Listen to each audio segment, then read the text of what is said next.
Welcome to the deep dive. Today, we're trying something, well, pretty ambitious, maybe even a bit absurd. We're going to attempt predicting the men's Ballon d'Or winner for 2035. Yeah, it's definitely an exercise in, let's say, humility. I mean, the biggest challenge, just look at Messi and Ronaldo. Think about it, 1998, right? 10 years before they really took over. Right. Messi was 11, just starting growth hormone treatment. Ronaldo was 13, diagnosed with tachycardia, a heart condition. You just couldn't predict their paths. Completely unpredictable. Exactly.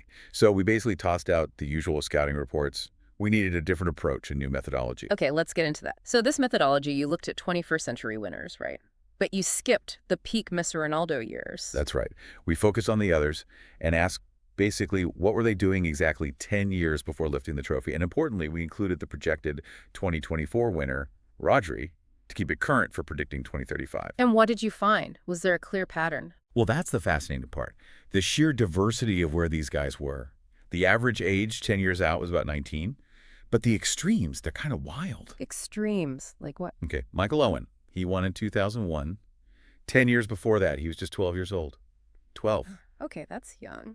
Yeah. And then on the flip side, you take Rodri, projected 2024 winner. In 2014, 10 years prior, he's 18. And he'd already been let go by the Atletico Madrid Academy. Hadn't even made his pro debut. Released by an academy, that really flies in the face of the idea that you need that perfect elite pathway from day one, doesn't it? It totally does. Yeah. It shows resilience, late blooming. That's a real path.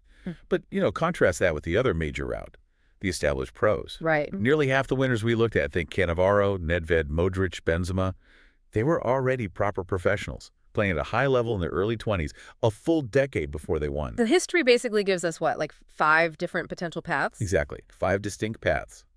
And now, the fun part, matching today's players to those historical molds for 2035. Okay, let's start with the most surprising one, maybe. The Owen group, the mid-teenager who's already a pro. Who fits that? The standout name here, based purely on the data, is Arsenal's Max Dallman. He's 15. 15. And he's the pick. Why him specifically? It's the speed of his arrival. Making 2 Premier League appearances at 15. That's just, well, it's almost unheard of. Historically, players hitting that mark so young often become, dominant figures, generational talents. Okay. Then the next group. The established teenagers, kind of like Figo or Shevchenko were. Yeah, players already well into their senior careers as teens. The obvious names popping up there are Lamine Yamal at Barcelona, obviously, and Estevan, the kid who tore up the Brazilian league before his move to Chelsea. Right, makes sense. Now, what about the slightly older group, the early 20s guys who be in their 30s by 2035? This is a big category, ages 2022 now, so we had to narrow it down. We looked for players under 23 who've already won significant titles, domestically or internationally. Real blue-chip types. And who made that cut? It came down to 5 key names. Jude Bellingham, Pedri, Jamal Musiala, Florian Wirtz, they're all 22 now, and then Desiree Doué, who's 20. But betting on someone being peak at, say, 36, with careers starting so early now, does that still feel likely? Seems like the veteran winner might fade away. That's a huge question, a real debate.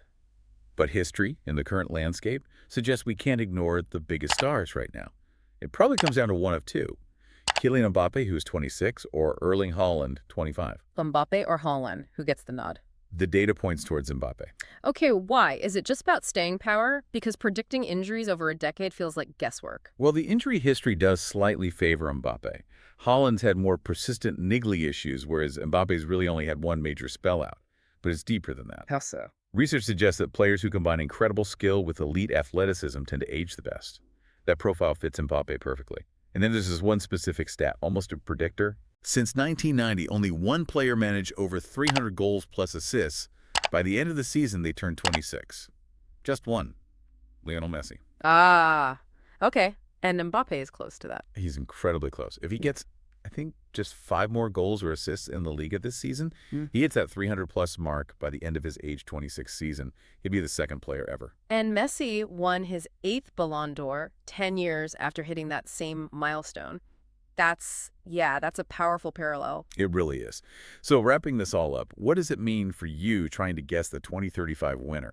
Well, history says they could be anything from a 15-year-old like Dalman today, already playing senior football. To a 26-year-old superstar like Mbappe, who's mirroring Messi's trajectory. Exactly. The range is just massive. Okay, so here's a final thought then, something for you to chew on. We see players starting pro careers younger and younger. Does that mean the era of the 30-something Ballon d'Or winner is ending?